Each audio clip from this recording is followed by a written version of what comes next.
Blumhouse is back with another release. This is Drop. Now, I want to get a rant out the way because the AMC Unscreened was a mess this week. I don't know what it was. Like, it kept switching. Like, on the app, you'll see it's rated R, but it's a PG-13. And normally, when a horror movie or a thriller or something like that has the banner Thrills and Chills, it'll be the same for a Screen Unseen, but it'll be called Scream Unseen. So I had no idea that that mystery movie was going to be dropped. I could have seen this a couple days ago, um, but AMC kind of fumbled. That's like the first time I seen them fumble on that. That was kind of a mess. I wanted to get that out the way. But like I said, I have a history with these Blumhouse movies. I really liked Woman in the Yard. Now we get Drop, where this is more of a thriller than a horror movie. So something different from Blumhouse for once. You got Megan Faye, I think that's how you pronounce her name, and our potential DCU Batman, Brendan Skellnar. I don't know how to pronounce his last name, but yeah, that's who everybody wants to play Batman, and he does some Batman shit in here. Not gonna spoil what that is, but the premise of this movie is really interesting because we have Megan playing Violet. It opens up with her being abused. They should definitely probably have a trigger warning with that, because I know how that could be very sensitive for some people, and for that to be the first opening scene is kind of crazy. So they kind of play that scene up throughout the movie, but now it kind of fast forwards to like 5 years later. She's just now getting back into the dating game, and this is where she meets Brandon's character. I mispronounced his first name at the beginning of this, but he plays Henry, and the date's going off really well. You know what I'm saying? Like, they're both kind of nervous. She's a little bit more nervous, and then she starts getting these drops to her phone, like these memes and stuff, and she kind of ignores it, but then ends up answering it because this person has taken her son hostage. So she can't say nothing, and she can't warn anybody.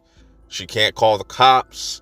And the whole majority of the movie is her kind of just trying to maneuver and do as this entity or this mystery person is playing mind games with her, while also wanting to get her to kill Henry in the process. Now, I wish they would have not shown that in the trailer, but in Blumhouse fashion, they have to kind of show you everything in the trailer.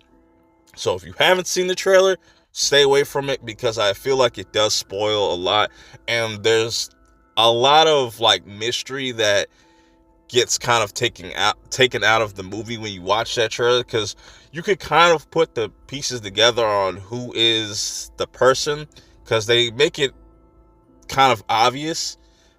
I don't think it's going to be obvious to some people, but like I kind of picked up on it. I think it would have been more clever if it was ended up just being Henry or something like that. But it's that'd have been kind of hard to do. But that reveal was kind of interesting because I liked the scene when it ends up happening, when it gets revealed who is behind these text messages. After that, it definitely like turns into like an action film for like the last few minutes. There's some things that you definitely got to suspend your disbelief about in this movie, because it's like, yeah, that's some bullshit. That there's no way that would happen. But for the most part, I do feel like this movie is entertaining. The way that the camera was moving around, like, you know how you normally see movies where the camera will pan from character to character as they're talking.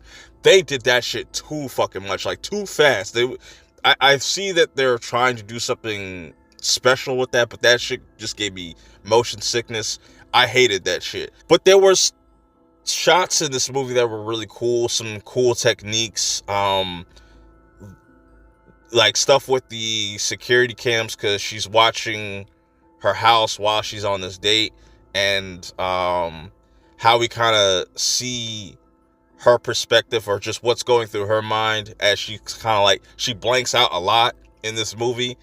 um but yeah, it just, certain things you gotta suspend your disbelief about and just kind of enjoy the movie. I don't think it's nothing spectacular, to be honest, but I feel like it's a good thriller. It's enjoyable. It's nothing too crazy. Some people might not like this movie at all, and that's fine. But I would say go check it out, because I think you'll have a good time. The runtime is only like a little under like an hour and a half. So it's not like a movie that's super drawn out or anything. It kind of keeps you engaged all the way through. And I would say they did a good job with that. So Blumhouse, um, it's not better than The Woman in the Yard for me, but like I said, still enjoyed what I got from it. Stay away from the trailers if you haven't watched the trailers. But if you do get around to checking this out, let me know your thoughts. This has just been my brief thoughts on the movie. Let me know how you guys feel about it. Till next time, I'm out. Peace.